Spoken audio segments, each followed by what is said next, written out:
어디 가세요? 저 얘기만 할까요? 엄마라는 이름을 얻기 위해 희망을 품고 달려온 그녀. 2년의 여정 끝에 드디어 온 우주를 품었습니다. 기분이 어때요? 너는 진짜 너무 그냥 나한테 말 시키지 마. 오랜 기다림의 끝. 너와의 첫 만남을 앞둔 이 순간.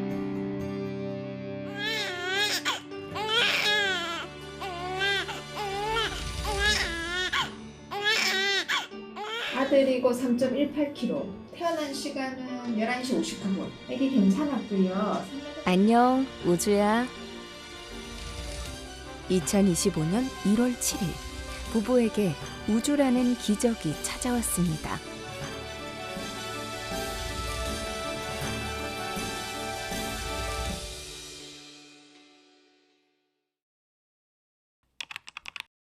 (0.78) 이 숫자의 의미는 무엇일까요?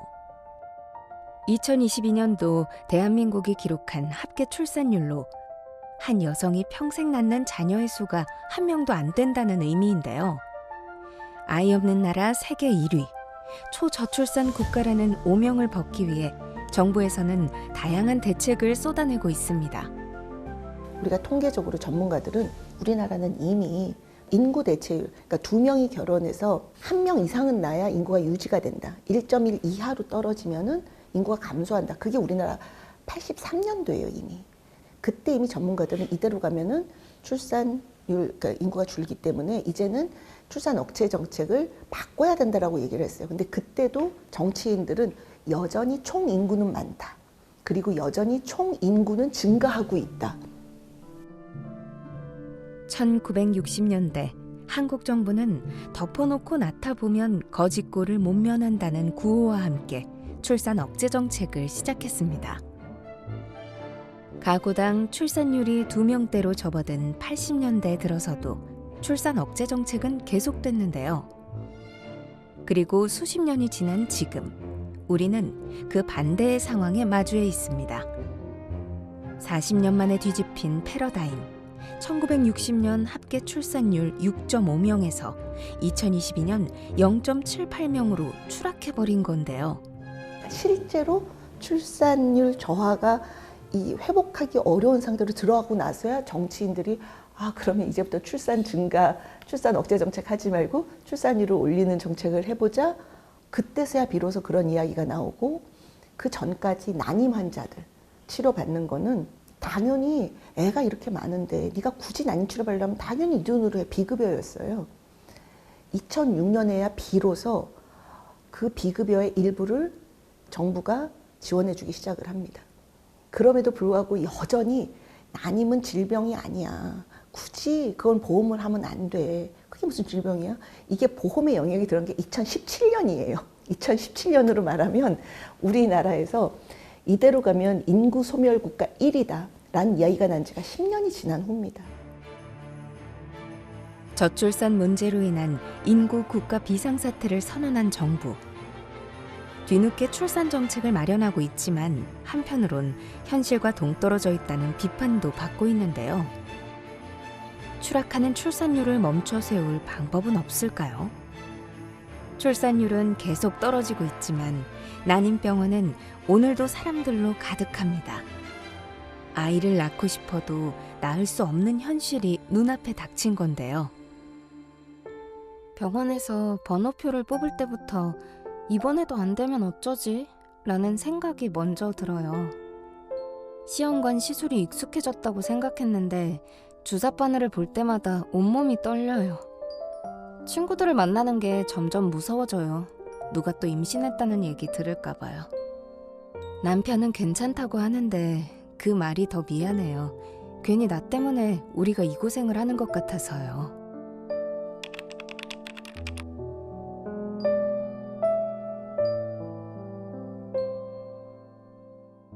기다림 끝에 엄마가 된 여인이 있습니다. 이게 뭐지? 세상에 없던 작은 숨소리 하나가 그녀의 모든 날을 바꾸고 있습니다.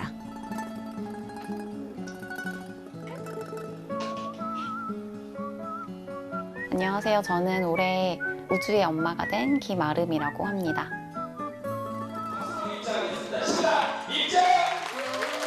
2015년 10월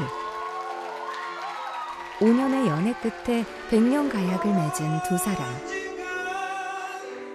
이성훈과 신부 김아름 양은 일생 동안 인생에 더없이 좋은 동반자로 함께할 것을 다짐했습니다.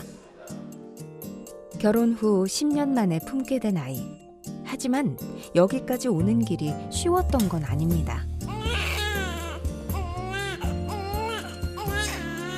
저희가 올해로 결혼한 지 10년이 되었는데 제가 그때 결혼했을 때 저는 20대 초중반이었고 남편은 20대 후반이었거든요. 제가 생각했을 때는 20대는 취업하기도 바쁘고 자리 잡고 뭐 그렇게 하다 보면 자연스럽게 20대에 아이를 낳는 거는 조금 어려울 것 같고 제 나이 때 해외여행 다니고 유럽 배낭여행 가고 그랬었거든요. 그래서 제 주변에는 임신을 하는 친구들도 없었고 자녀 계획을 조금 미루게 되었던 게 많이 늦어졌던 것 같아요. 스펙을 쌓고 취업을 준비하고 불안한 미래를 붙잡느라 자연스럽게 뒤로 밀려버린 출산. 미루는 게 아니라 미뤄질 수밖에 없었습니다. 우리나라 대부분의 커플들이 아예 막 난 젊어서부터 난 아기를 안 낳을 거야 이런 분도 있죠. 근데 그거는 통계적으로 10% 미만이에요. 근데 대부분 90%는 뭐냐면 나는 낳기는 낳을 건데 지금은 아니야. 나중에. 그리고 그 나중에 내가 맘만 먹으면 될 수 있을 거라고 생각을 하는 거죠. 그러니까 조물주가 젊었을 때 나야 애도 건강하고 엄마도 건강하고 순산할 수 있기 때문에 20대 초반에 가장 그게 좋게 만들었고 30대부터 저하되다가 35세부터는 힘들게 만들어 놓은 거야. 그래서 막 30에 결혼을 했어도 아직 준비가 안 됐다고 피임 열심히 하고 40쯤 돼서 실질적으로 생리가 좀 달라지고 뭔가 내가 전하고 컨디션이 달라지네 혹시 이러고 오면은 40은 이미 건강하게 출산할 가능성이 매우 저하가 되는 겁니다. 그러니까 자기 20대의 반의 반토막이 나 있는 상태거든요. 20대에 시작한 결혼 생활. 이른 나이라고 생각했기에 아이 계획은 잠시 미뤄뒀다는데요. 저희가 결혼 생활을 충분히 즐긴 이후에 이제 임신 계획을 갖게 되어서 3년 전쯤에 임신을 하게 되었는데 결혼 7년 만에 부부의 가슴을 요동치게 한 작은 심장이 찾아왔습니다. 제가 임신을 처음 했을 때 되게 행복했거든요. 인생을 살면서 가장 행복한 순간을 꼽으라고 하면 그때라고 말할 수 있을 정도로 되게 행복했고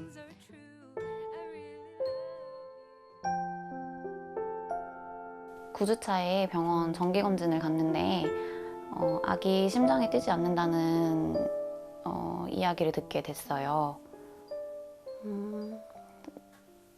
믿기지 않았고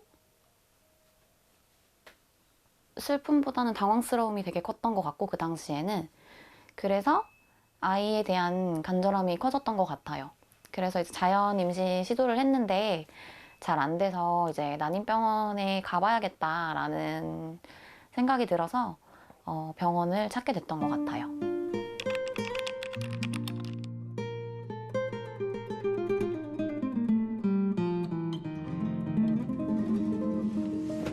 첫 아이와 짧은 만남이었지만 그 기쁨이 너무나 선명했기에 부부는 긴 여정을 시작하기로 마음먹었는데요. 하지만 2년간 난임 시술의 숱한 실패와 반복을 겪어야 했습니다. 사실 쉽지는 않았죠. 근데 그런 거를 다 조금 힘들다 생각하면 더 많이 힘들어질 것 같아서 저는 그냥 남편이랑 여행 가서 차에서 맞기도 했고 뭐 캠핑 가서 텐트에서 맞기도 했고 화장실에서 맞기도 했고 그냥 그렇게 그냥 즐기면서 했던 것 같아요. 갑자기 왜 눈물이 아 슬퍼. 나 근데 갑자기 그 생각이 막 났어. 이제는 난임이라는 단어가 더 이상 낯설지 않을 만큼 아이를 간절히 기다리는 부부가 많아졌는데요. 누구에게는 당연한 일이 누군가에겐 매일같이 싸워야 하는 과제가 됐습니다. 눈에 띄는 변화는 분명히 있습니다. 방문하는 환자의 층이 굉장히 넓어졌습니다. 나이대별로 조금 세분화해서 생각을 한다고 하면 실질적으로 정말 나이가 이제 많이 드셔서 추가적인 자녀를 가져보고 싶은데 이제 이런 생각으로 오시는 또 고령층의 부부들도 있고요. 20대, 30대 초반 이렇게 젊은 층에서는 사실 나이와 연관없이 자궁내막증이라는 질환 자체가 예전에 비해 많이 진단이 되고 또 치료를 받고 있는 유병 환자들도 많이 늘어났기 때문에 조금 나이의 영향이 아니라고 하면 이제 이런 질환의 영향으로 원인이 되어 이제 난임병원을 찾게 되는 가임기 여성 평균치를 따지자고 하면은 이제 그 숫자가 10에서 15%를 넘지 않는 수준이라고 볼 수 있을 거고요. 현재에 있어서 이제 난임의 가장 큰 문제는 35세 이상의 고령, 출산을 계획하는 가임기 여성들의 나이가 가장 중요한 부분일 것 같습니다. 여기 조금 특별한 자녀 계획을 갖고 있다는 부부가 있는데요. 미소가 똑 닮은 그들의 이야기를 들어봤습니다. 저희는 많을수록 좋은 자녀 계획을 세웠습니다. 축구단을 만들 계획. 쌍둥이 둘씩 넷이 좋지 않을까. 너무 혼자만의 욕심이시죠? 와이프분 동의 받으셨어요? 계속 설득하는 중이죠. 이왕이면 축구단을 만들 정도로 다복한 대가족을 꿈꿨던 부부. 북적이는 집안을 상상하는 것만으로도 설렘이 가득했는데요. 그러나 현실은 달랐습니다. 아이를 안 낳을 거면 뭐하러 결혼을 하나 이런 주의이기도 하고 무조건 둘은 낳자 약간 이런 주의여서 이제 자연 임신을 시도를 했는데 6개월이 지나도 소식이 없어서 그럼 이제 조금 더 깊게 좀 전문적으로 검사를 받아보자 했는데 뭐 큰 문제는 없었으나 제 나팔관 양쪽 다 막혀 있다고 하셔서 그러면은 조금 자연 임신이 될 확률이 낮으니 시험관을 해보는 게 어떻겠냐. 그래서 바로 이제 시험관에 들어가게 됐습니다. 오랜 기다림보다는 하루빨리 아이를 만나기 위해 시험관 시술을 선택한 나라 씨. 막 절망 이런 것보다 그래? 그럼 우리 더 빨리 준비하자 이랬던 것 같아요. 이유를 알았으니까 우리가 더 나이가 들기 전에 몸이 건강할 때 그럼 바로 시작하자 이랬던 것 같아요. 오히려 막 그렇게 큰 절망이라기보다는. 회사에서도 시험관을 하는 사람이 굉장히 많고 해서 그렇게 부정적인 인식은 없었어서 가능하다는구나 해서 그러면은 열심히 해보자라는 생각이 들었던 것 같습니다. 검사를 받기까지의 트러블이 없었다. 네, 트러블은 없었던 것 같아요. 그러나 모든 부부들이 이들처럼 자연스럽게 병원을 찾는 건 아닌데요. 난임 병원을 찾기까지 수많은 고민과 망설임이 동반됩니다. 알게 모르게 쌓여가는 부부의 갈등. 이 난관을 어떻게 헤쳐나가야 할까요? 부부 관계에 있어서 사실 갈등의 주요한 이유 중에 하나가 소통의 부재입니다. 예를 들어서 난임에 대해서도 바라보는 시각이 다른다든지 임신에 대해서도 부부가 생각이 다를 수가 있거든요. 이건 또 단순한 문제가 아니라 한 가정을 이루는 문제이기 때문에 그런 내가 어떻게 생각하는지, 어떤 감정을 느끼고 있고 가치관, 앞으로의 방향 그런 것들을 서로 허심탄회하게 많이 얘기를 하면서 서로 간의 감정을 공유하고 그리고 서로 간에 힘든 부분들이 있다면 또 그것들을 어떻게 좀 더 상대방의 입장에서 같이 이제 해결해 나갈지를 생각해 보는 그런 충분한 대화의 시간이 무엇보다 중요합니다. 그리고 사실 또 중요한 거는 성관계 자체가 이제 임신을 위한 약간 목적 이렇게만 돼버리면 서로 간에 어쩌면 부부 간에 굉장히 친밀한 관계로 누릴 수 있는 것들인데 그런 것들에서의 즐거움이나 서로의 관계에서의 어려움이 생겨버릴 수가 있거든요. 그래서 그런 부분들에서도 이제 서로 간에 또 대화를 통하고 그리고 단순히 임신을 위해서가 아니라 서로가 서로를 더 잘 이해할 수 있게끔 그런 시간을 충분히 갖는 게 굉장히 중요합니다. 서로 다른 마음과 두려움, 난임병원의 문턱을 높게 만든 건데요. 아름 씨는 결혼 7년 차에 난임병원의 문을 두드렸습니다. 하지만 씩씩하게 시험관 아기 시술을 준비해온 이 부부에게도 작은 의견 차이가 있었다는데요. 사실 난임병원을 조금 더 일찍 가고 싶었는데 남편이 그렇게 적극적으로 동의하지 않아서 조금 미뤘던 것도 있고 그래서 1년 정도 자연임신 시도를 하다가 병원을 찾게 되었어요. 오빠는 근데 왜 그때 반대를 했어? 아이를 만난다는 것 자체가 나는 그냥 기다림과 그냥 그런 거지 의학이라든지 그런 거를 빌어서 만나는 게 과연 맞나? 약간 그런 생각이 컸어서 나는 더 반대를 했던 거였어요. 그렇구나. 실제로 시험관 시도 여성의 심리적, 신체적 어려움에 대한 조사 결과 가장 많은 이들이 호소한 건 육체의 통증이 아니라 정신적인 고통과 고립감이었습니다. 반복되는 실패 앞에서 혼자 견뎌야 했던 두려움과 죄책감, 어디에도 털어놓기 어려운 마음의 무게가 그녀들을 더욱 고립시킨 건데요. 남편의 마음도 편치 않은 건 사실입니다.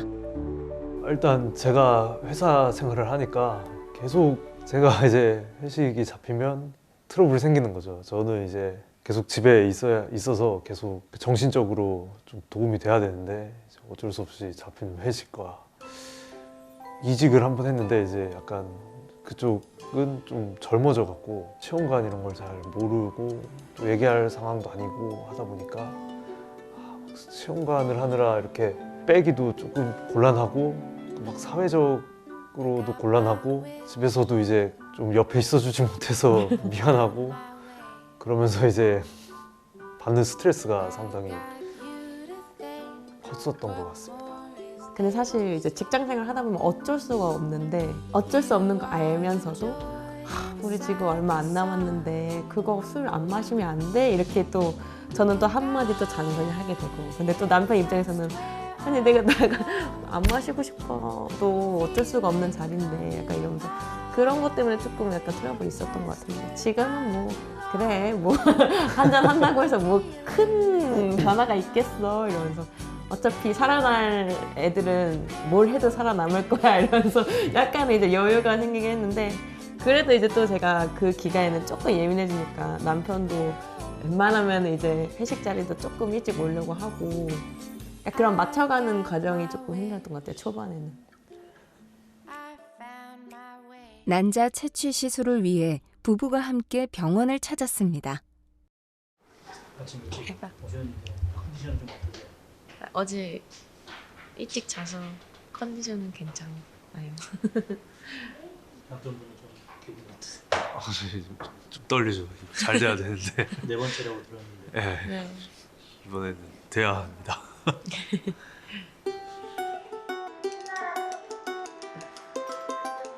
초조한 기다림 끝에 시술실로 들어가는 나라 씨.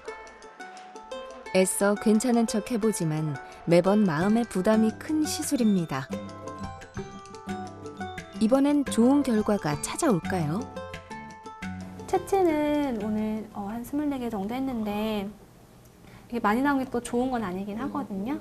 복수도 차고 조금 불편할 거고 이래가지고 우선은 이제 좀 통증 줄어들고 회복하는 게 먼저라고 보셔야 될 것 같고요. 근데 이제 그저께 했던 피검사 결과가 이번에 저는 신선을 하기에는 조금 적합하지는 않을 것 같고 저희가 좀 수정 결과나 그 다음 날 결과 좀 보고서는 같이 다시 좀 얘기해보는 걸로 할게요.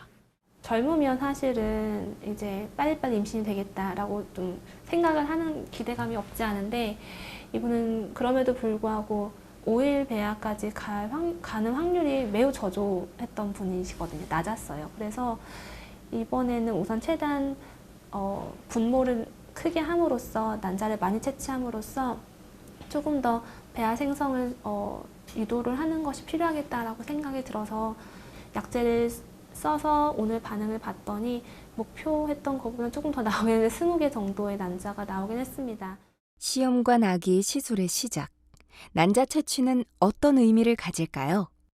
이제 시험관 같은 경우는 여성의 체외에서 수정을 시켜서 이제 배아를 만든 다음에 자궁 안에 직접 넣어주는 과정이다 보니까 결국은 씨앗 2개가 만나야 되는데 그 씨앗 중에 하나가 난자인 것이고 그 난자를 원래는 배 주사를 맞지 않으면 대개는 양쪽 단소에서 하나의 난자가 나오는데 그 하나만을 보고 하기엔 너무 더딘 거죠, 과정이. 그렇기 때문에 최대한은 아니어도 어느 적정 개수의 난자를 목표로 주사를 맞아서 키워가지고 그것을 체외로 끄집어내서 정자랑 수정을 시켜서 이제 배아를 만든 다음에 자궁 안에 직접 넣어주는 과정이다 보니까 꼭 필요한 재료 2개 중에 하나가 난자라고 보시면 됩니다. 인위적으로 많은 난자를 얻어내기 위해 매일 일정한 시간에 맞아야 하는 과배란 유도 주사. 이미 셀 수 없이 많은 주사를 맞았지만 매일 자기 손으로 배를 찌르는 게 익숙해지지 않습니다. 힘들죠. 호르몬 주사라서 감정 기복도 계속 왔다 갔다 하고 사람마다 부작용은 다르다고 하는데 좀 약간 좀 너무 피곤해지는 스타일이어서 어쨌든 몸 컨디션이 계속 몸살이 올 것처럼 안 좋아서 일하기도 조금 힘들 때도 있고 또 힘들었어요. 많은 여성들이 과배란 주사를 맞는 과정에서 체력적인 부담과 감정 기복을 호소하는데요. 인위적으로 난포를 키우는 과정이기에 날마다 배란기처럼 호르몬의 변화를 느끼게 됩니다. 예전에 그냥 소소하게 넘기던 것들이 정말 확 짜증나기도 하고 그리고 그렇게 화가 나지 않았던 것들에도 굉장히 분노가 치밀어 오른다든지 혹은 막 갑자기 눈물이 많아진다든지 감정이 막 갑작스럽게 막 요동을 치고 이런 것들이 본인도 본인이 생각하기에 어색하다고 말씀하실 정도로 그렇게 여러 가지 감정 기복이라던가 여러 가지 변화를 느끼면서 힘들어 하시는 분들이 많이 있습니다. 나 왔어. 여보. 나 옷 갈아입고 올게. 씻고 와. 좋아요. 일어났어요. 부부의 저녁. 겉으론 여느 신혼부부와 같지만 대화의 주제는 조금 다릅니다. 저거 동결 이식 이번에 끝나고 다음 생리 시작하면 이제 또 생리 3일차에 가서 이식할 거라 그러던데 한 2주 정도 약 먹고 주사 맞고. 뭐 주의하라는 점은? 주의하라는 거? 당 조절 잘하고 운동하면 좋고 건강하게 먹어야지 뭐. 배달 음식 안 먹고 잘 관리해서 2달 후에 이식하면은 잘 되지 않을까? 잘 될 거야. 잘 될 거야. 엄마라는 이름으로 다시 한번 용기를 내는 나라 씨. 곁을 지켜주는 남편에게 미안하고 고마운 마음뿐입니다. 그러니까 제가 계속 주사를 맞고 이러니까 그런 이유로 사실 남편한테 짜증도 많이 내고 그런데 사실 남편은 저한테 짜증낼 수 있는 상황이 아니다 보니까 계속 저한테 맞춰줘야 되죠. 사실 제가 엄청 예민해지니까 여자가. 그래서 그냥 가끔은 안쓰럽기도 해요. 막 제가 나 진짜 그냥 다 안 할래 뭐 나 그만하고 싶어. 나 짜증나. 나 그냥 오늘 뭐 아무것도 안 할래 이러면은 남편은 그냥 응밖에 못하는 입장이다 보니까 예. 가끔은 미안하면서도 근데 저도 이제 막 호르몬 때문에 사실 막 제정신이 아니에요. 그 기간 동안은 그냥 조금만 건드려도 막 눈물이 나고 막 짜증이 나고 그러니까 미안해요 많이. 안쓰럽기도 하고 계속 돌봐줘야 되는 입장이다 보니까. 모든 집이 비슷한가? 아, 네. 저도 눈치를 엄청 받고. 아, 네, 맞아요.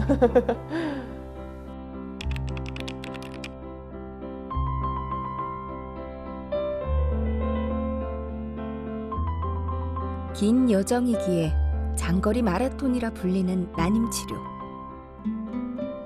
엄마라는 그 이름을 얻기 위해 레이스를 달리고 있는 또 한 명의 여성이 있습니다. 일요일마다 헬스장에서 근무를 하고 있는 결혼 2년차 신유미 씨입니다. 저는 이제 89년생이고 남편은 86년생이고 나이가 어린 편은 아니어가지고 한 6개월 정도 연애하자마자 2세를 목적으로 결혼을 저희는 좀 빨리 했어요. 연애는 짧았지만 목적은 분명했습니다.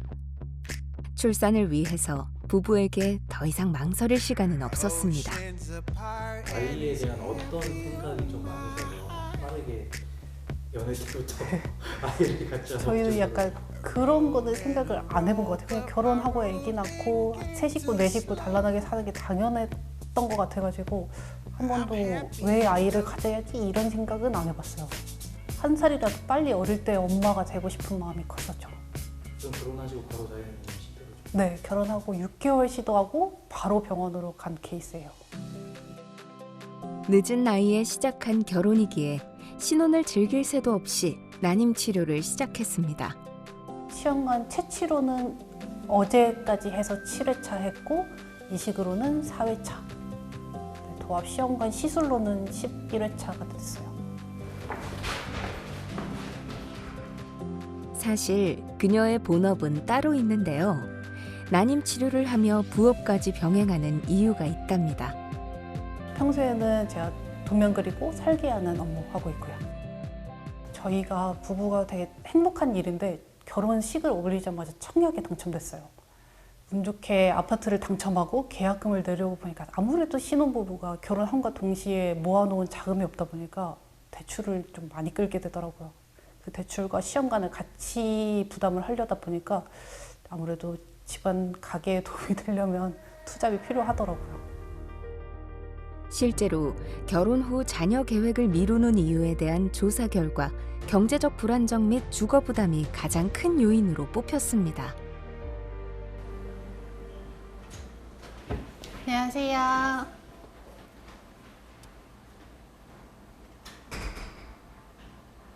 갑자기 시간을 확인하는 유미 씨. 익숙한 듯 물건을 챙기더니 잠시 자리를 뜹니다. 매일 같은 시간, 같은 장소로 향한다는데요.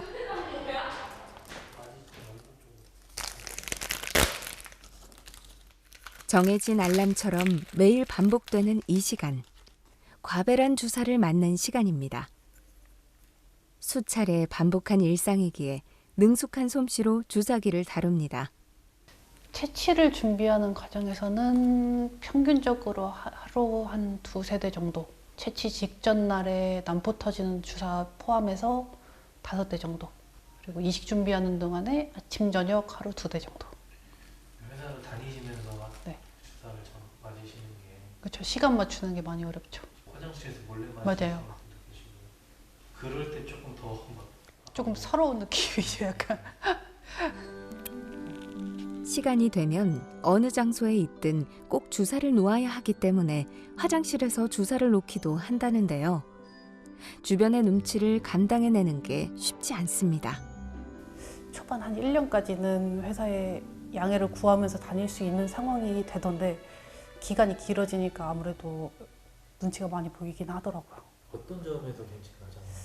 생리 주기에 맞춰서 병원을 방문을 해야 되는데 병원 방문할 수 있는 날이 뭐 예를 들어 미팅이 잡힌 날이라든지 아니면 회의가 잡혀 있는 상태에서 제 주기가 병원 가야 되는 날이랑 겹치게 되면 이거는 계획으로 맞출 수 있는 게 아니더라고요. 바로바로 병원을 가야 하는 상황이 생기다 보니 예정된 업무에 지장을 주는 경우가 많이 있었죠. 일상이 달라진 건 나라 씨도 마찬가지입니다. 첼로리스트로 활동하며 여러 무대에 올랐던 그녀. 하지만 난임 치료를 위해 포기해야 했던 것들이 있었습니다. 아이들을 원래 가르치는 직업이었는데 저는 이제 일을 많이 줄인 상태고요.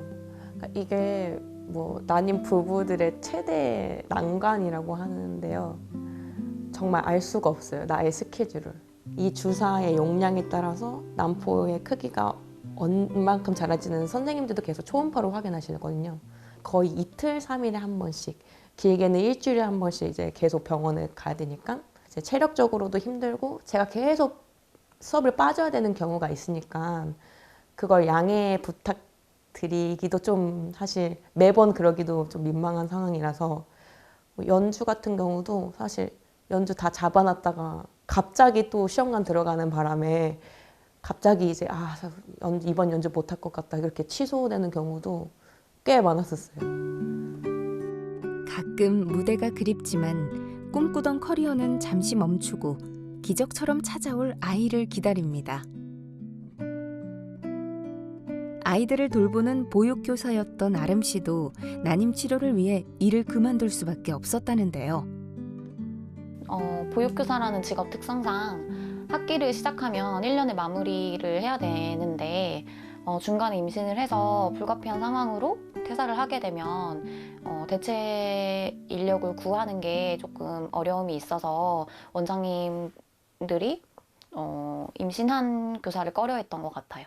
그리고 현실적으로 아이를 보다가 그 정해진 시간에 주사를 맞는다는 게 좀 쉽지도 않고 위생적인 환경에서 주사를 맞아야 하는데 보육하고 있는 공간에서 주사를 맞을 수도 없고 그렇다고 하면 화장실에 가서 주사를 맞아야 하는데 그것도 조금 어려울 것 같고 병행하기는 어려웠을 것 같아요.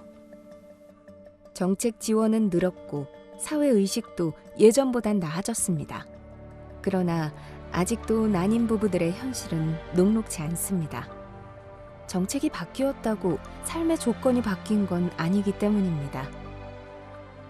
특히 직장 다니시는 분들은 아니면 직장을 안 다니셔도 배우자분이 난자 채취 날에 와야 되니까 미리 자꾸 물어보시게 되는 거죠. 저 난자 채취 이번에 언제 할 것 같아요? 아니면 시작도 하기 전에 이제 배아이식 언제 할 것 같아요? 라고 물어보시거든요. 그것이 뭘 시사하는 것이냐면 결국은 직장에 나나 내 남편이 일을 빼야 되면 또 누군가 대체를 해야 될 수도 있는 경우가 생길 수도 있는 것이고 본인도 본인이 예측하지 못한 시점에 시간을 내야 되는 것 그러면서도 이제 회사에 얘기를 해야 되는 것 자체가 물론 10년 전에 진료를 했을 때보다는 너무 많이 좋아지기도 했고 좀 자유스러워진 부분도 있긴 하지만 아직은 그래도 존재를 하긴 하는구나를 진료실에서 느끼기는 합니다. 뒤늦게 엄마가 될 준비를 마쳤지만 난임은 때로는 인생이 계획대로 되지 않을 수 있다는 걸 알려줍니다.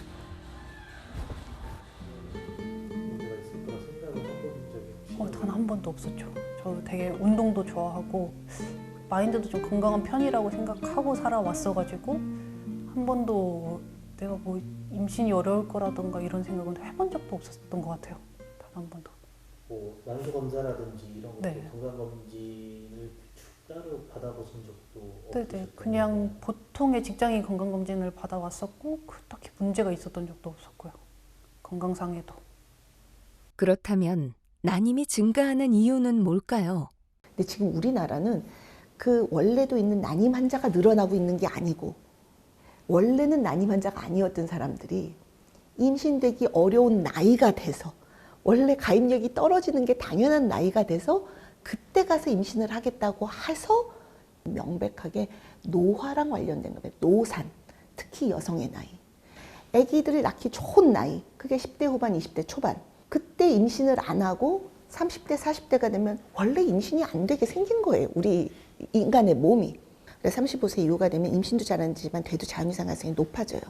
아기가 염색체 이상 가능성이 생길 가능성도 많아지고 사산 유산 가능성도 많아지고. 지금 의학의 발달로 평균 수명이 길어지는 거는 정말 최근의 일이고 그렇다 하더라도 가입력은 명확하게 26세부터 서서히 떨어지고 30세부터 떨어지다가 35세가 되면 확 떨어지고 자연유산일 가능성이 높아지고 고위험 심리를 높아지게 만들었어요. 이게 의학적 진실이야. 연령대별 유산 확률을 조사한 결과 35세를 기점으로 급격히 높아지는 것을 확인할 수 있었는데요. 그러나 상실의 아픔 속에서 희망은 더욱 간절해집니다. 시험관 신선 2차를 통해 가지고 채취하고 이식하고 채취하고 이식 2번 한 결과로 임신을 했었는데 피검사 통과하고 아기집 보고 난황 보고 심장 뛰는 것까지 확인했다가 8주 5일 차에 갑자기 심장이 정지된 상태로 계류유산되어 있었죠. 그래서 잘못될 거라는 생각을 단 한 번도 안 해봤던 것 같아요. 그냥 이렇게 임신 확인했고 아기집 봤고 난황 보고 심장 소리 들었으니까 이제는 출산까지 가겠지라고 생각을 하고 그냥 너무 당연하게라고 생각을 했던 것 같아서. 그러니까 제가 1차 때도 사실 착상은 됐지만 화유가 됐었어요. 그리고 2차 때는 성공했다가 유산이 되고, 근데 3차 때 정말 오랜만에 한 줄을 본 거예요. 근데 좀 무섭기도 하고 이제는 그러기도 하고, 근데 약간 간절해졌는데 어떤 식으로 간절해졌으면 이제 건강한 아이가 왔으면 좋겠다. 이런 일이 다시는 일어나지 않게 약간 막 빨리 됐으면 좋겠다 이런 간절함보다는 이제는 조금 늦게 와도 되니까 대신 한 번에 건강한 아이가 왔으면 좋겠다. 다시는 이제 잃어버리지 않게 그런 쪽으로 좀 간절해졌던 것 같아요. 약간 다른 뉘앙스로. 오랜 노력 끝에 찾아온 아이.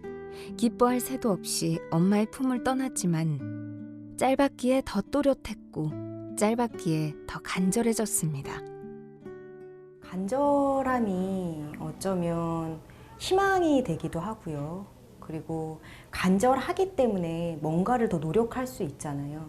하지만 그 간절함이 너무 극도로 이제 임신과 출산에만 딱 거기에 한정해서만 매달리게 되면 오히려 그게 그 사람을 갉아먹는 집착처럼 될 수 있기 때문에 양날의 검일 수 있거든요. 산책을 하다가도 부부가 아이를 데리고 이제 산책하는 걸 보면 저렇게 다들 멀쩡히 아기 낳고 이러는데 왜 나만 이러지? 본인을 자책한다든지 혹은 나와 내 주변의 관계를 ඝ아먹는다던가 혹은 내가 원래 일상적으로 영위하던 여러 가지 것들에서 피폐하게 만드는 그런 양극단의 역할을 할 수가 있기 때문에 그렇기 때문에 사실 균형이 굉장히 중요합니다. 원하는 게 있다고 하더라도 그 원하는 게 당장 이루어지지 않더라도 그 상황 그 자체를 또 그대로 받아들이고 내가 할 수 있는 것에 집중을 하고 내가 할 수 있는 것을 선택을 해서 너무 극단으로 치우치지 않는 균형 잡힌 그런 간절함이 돼야 될 것 같습니다. 유산은 큰 상실감을 가져옵니다. 왜 하필 나일까? 우울감, 죄의식, 원망, 절망. 복합적인 감정의 파도 속에 휩쓸리게 됩니다. 제가 유산하고 나서 지하철을 딱 내리는데 지하철역에 아빠를 마중 나온 아기가 있더라고요. 그 유산한 바로 다음 날이었어요. 그게 엄청 기억에 많이 남아요. 나도 저런 미래를 꿈꿨었는데 그걸 다 뺏긴 것 같은 기분도 들기도 했죠. 근데 진짜 모르겠어요. 그때를 다시 돌이키는 게 좀 어렵네요. 되게 많이 우울했던 것 같아요. 그래서 남편이랑 되게 많이 싸웠고 주변에 이제 임신했다는 소식을 들었을 때 왜 나만 안 되지? 라는 생각 때문에 제가 되게 외향적인 사람인데 주변에 친구도 많이 안 그때는 되게 외출도 많이 안 했던 것 같고 주변에 친구들도 많이 안 만나게 됐던 것 같아요. 난임 여성을 포함해 출산 전후 많은 여성들이 고립감, 우울감 등 정신적 고통을 호소하는데요. 정작 정신건강을 위해 치료받는 비율은 1% 수준에 그칩니다. 아직 어렵다고 생각을 해요. 왜냐하면 내가 힘들거나 지금 이런 거 당연한 거 아닌가? 이렇게 생각을 해버리면서 나의 정서적이나 심리적인 어려움에 대해서 간과해요. 되게 소홀하게 생각해버리는 경우가 많아요. 그것들이 잘 관리가 되고 그리고 또 도움을 적극적으로 구해야 되는 굉장히 중요한 부분 중에 하나인데 그걸 놓치는 것 같아요. 이제 필요성을 모르는 것과 동시에 또 하나는 필요하다고 생각을 하더라도 혹시라도 내가 이상한 사람처럼 보이지 않을까. 정신과 다닌다고 한다면 되게 나약한 사람으로 치부가 되거나 혹은 정신적으로 되게 이상하다라는 어떤 낙인이 찍히지 않을까. 아직도 그런 정신과 치료에 대한 또 편견이 많이 있거든요. 우리가 신체 검진 받는 것과 마찬가지로 그리고 몸 어디 조금 다치거나 그러면 빨리 가서 치료받는 게 좋잖아요. 마찬가지거든요. 그게 이상한 것도 아니고 그리고 그럴 때 오히려 적극적으로 도움을 받고 또 적극적으로 그런 것들을 치료해 나가기 위한 것들이 굉장히 현명한 건데 그런 부분들이 좀 무시되는 경향이 있는 것 같아요. 난임 치료를 하며 수없이 겪은 우울증과 상실감. 이 마음을 어떻게 해야 할지 몰라 혼자만의 시간을 보내며 견뎌냈던 아름 씨.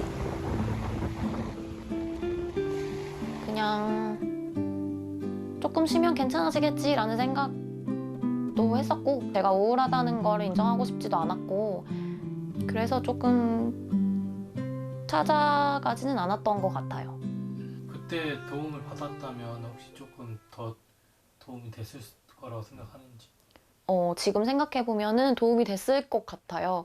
이제 저 난임 기간이 조금 길어지다 보니까 남편도 스트레스를 많이 받았었고 남편이랑 얘기를 하는 것보다 저 난임에 대해서 잘 알고 있는 그런 분들이랑 뭐 얘기를 하면 조금 마음이 편안해졌을 것 같다는 생각이 좀 들기도 해요. 난임 임산부 심리상담센터는 중앙센터를 포함하여 전국 10개소가 운영 중인데요. 상담 수요가 급증하는 것에 비해 이를 담당하는 전문 상담센터는 여전히 부족합니다. 이런 난임으로 인한 정서적인 어려움에 대한 심리 상담 전문가가 굉장히 부족한 게 현실입니다. 그래서 그런 전문가를 좀 더 육성하는 것도 중요한 부분일 것 같고요. 그리고 이제 간혹 시술을 받거나 이런 것들에 대한 경제적인 비용도 좀 부담이 되는데 내가 어쩌면 그거보다는 조금 중요하지 않은 것 같은 정서적인 부분에까지 돈을 쓸 여유가 있나 이런 생각을 하시면서 경제적인 부담 때문에도 힘들어하신 경우들이 있거든요.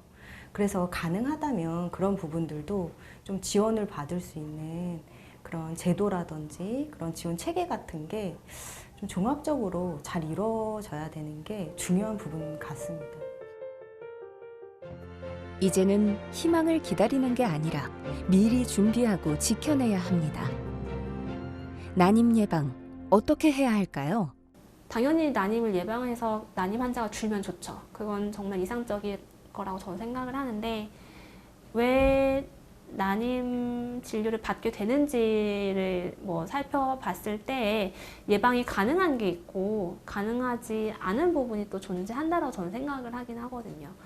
내 월경 주기가 짧아졌을 때 괜찮은 상황인지 아닌지를 한 번쯤은 그래도 부인과 검진을 받아보는 거는 나쁘지는 않다라고 저는 생각을 해요.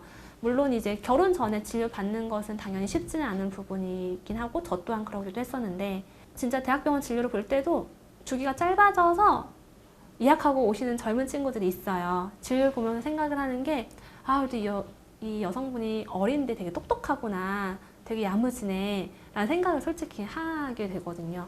검진은 좀 루틴하게 받는 것을 권고하는 것이 그래도 안 하는 것보다는 낫지 않을까라는 게 저의 생각이긴 합니다. 어떤 검사 하나만으로 자연 임신이 가능한가 아니면 보조생식술이 필요한가 이제 이런 것들을 판단하는 단일 기준으로 사용을 할 수는 없겠지만 이제 만약에 이제 조기 발견 확인이 됐을 때 조금 더 건강한 난자를 많이 채취해서 조금 보관할 수 있는 우리 실질적인 물리적인 방법들이 많이 개발이 되어 있고 어느 수준까지도 올라와 있기 때문에 이제 그런 부분들을 사실 예방이라는 단어로 뭐 설명할 수 있지 않을까 생각합니다.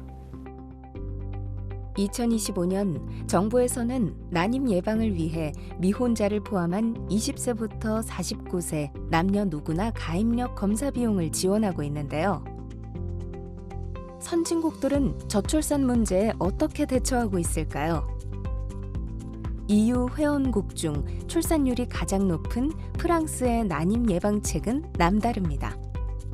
프랑스의 에마뉘엘 마크롱 대통령은 난임을 21세기 금기라고 표현하며 18세에서 25세 사이 청년들에게 무료 난임 검사를 제공하는 인구 재무장 계획을 발표했는데요. 즉, 임신이 어려운 나이가 되도록 기다릴 것이 아니라 20대부터 출산 계획을 앞당기겠다는 겁니다. 젊은이들에게 난임에 대비하라는 신호를 보내는 거죠. 그렇다면 우리나라에는 어떤 대책과 전략이 필요할까요? 제가 늘 난임 정책하고 그 금연 정책을 제가 비교를 하는데 담배를 많이 펴서 폐암이 생긴다는 건 명백한 의학적 사실입니다. 그러면 당연히 폐암 환자 치료받는 거 보험도 해주고 항암약 좋은 것도 개발하는 것도 기본해야 되겠지만 그거보다 우선해서 담배 피지 마세요 먼저 해야 되잖아요. 지금 우리 난임 정책은 지금 어떻게 하고 있냐면은 뭐 20대 아기 갖기 좋은 나이에 못 갖는 거는 그냥 모른 척하고 나중에 그 난임이 돼가지고 도저히 안 될 때가 돼서 아 그때는 뭐 몇 번이도 좋으니까 시험관 될 때까지 계속 지금 정책은 계속 글로만 가요. 그 얘기는 뭐냐? 담배 피는 거 뻔히 알면서 가만뒀다가 폐암 될 때까지 기다렸다가 그때부터 자 항암 치료 원 없이 받게 해줄 테니까 그때 가서 항암 치료 열심히 하세요. 수술 열심히 받으세요. 그거랑 다를 바가 없다는 거죠. 이게 과연 국민을 위한 정책이냐는 거죠. 그래서 저는 사실은 20대에는 남성, 여성 결혼을 했든 안 했든 임신할 계획이 있든 없든 남성은 비뇨기과, 여성은 산부인과, 여기가 생식 건강을 책임지는 곳이거든요. 거기에 그 진료 보는 모든 본인 부담금 다 빵원으로 해줘야 된다고 생각을 해요. 그래서 문턱을 낮춰줘야 돼. 그리고 이런 걸 할 때 돈보다 더 중요한 거는 모든 정책은 국민들한테 주는 정책적 메시지가 있습니다. 뭐를 줘야 되냐면 자 20대, 30대 나중에 내가 나중에 뭐 집 사고 형편되면 그때 가서 임신이 아니라 여러분, 국민 여러분, 임신은 지금 이 나이 때 하는 겁니다. 생식 건강은 이때부터 관리하세요. 지금 아기를 낳을 생각이 있든 없든 파트너가 있든 없든 지금이 중요한 시기입니다. 이런 정책적 메시지를 주는 게 굉장히 중요하고 35세가 돼서부터는 자 임신을 하실 분들은 지금부터는 의학적 시술이 필요할 수도 있습니다. 정말 그거는 정확하게 평가를 해서 내가 지금 만약에 임신할 계획이 아니면 피임을 하는 게 맞는지 한다면 언제까지 하는 게 맞는지 아니라면 지금 바로 임신 시도를 해야 되는지 정확한 생식 상담을 받도록 하고 저는 그래서 더 중요한 거는 현재 난임이신 분들은 가장 효과적인 방법을 할 수 있게 돕고 난임이 아닌 분들은 확실하게 예방할 수 있도록 정책적 메시지를 주고 엄마가 되기 위해 또 한 번의 용기를 이어갑니다. 열심히 걷고 관리해서 5월에는 꼭 성공해야했으면 좋겠다. 열심히 걷고 긍정적인 생각만 하자. 이번에 안 되면 어떡해? 그럼 한 번 더 열심히 해보는 거지. 계속 열심히만 해? 화이팅 하는 거지. 될 때까지? 그래, 될 때까지. 부부의 간절한 희망의 기록. 이 기록은 끝이 아니라 시작입니다. 꿈꿨던 뭐 아이와 함께 할 수 있는 뭐 그런 것도 있을 수 있잖아요. 축구단 말고는 생각이 저는 비 오는 날 엄마랑 아빠랑 애기랑 우비를 쓰고 어차피 비 오는 날이니까 우비 쓰고 이렇게 그 물총 싸움을 하더라고요. 그래서 아 저런 거를 나도 좀 해볼 수 있는 날이 왔으면 좋겠다라고 그냥 문득 생각했던 것 같아요. 와이프가 하고 싶었는데 못했던 이야기가 있다거나 그렇게 있으시면 기회에 한번 하시면 응원이 되지 않을까. 제가 쑥스러움을 많이 타는 성격이라 좀 더 힘내고 쌍둥이로 짧고 빠르게 이 시기 같이 좀만 버텨서 이겨냈으면. 생명을 만나기 위한 오랜 기다림의 끝이 환희로 물들기를. 나님, 간절한 희망의 기록들이 빛나는 우리 아이를 만나기 위한 자랑스러운 여정으로 남을 것입니다.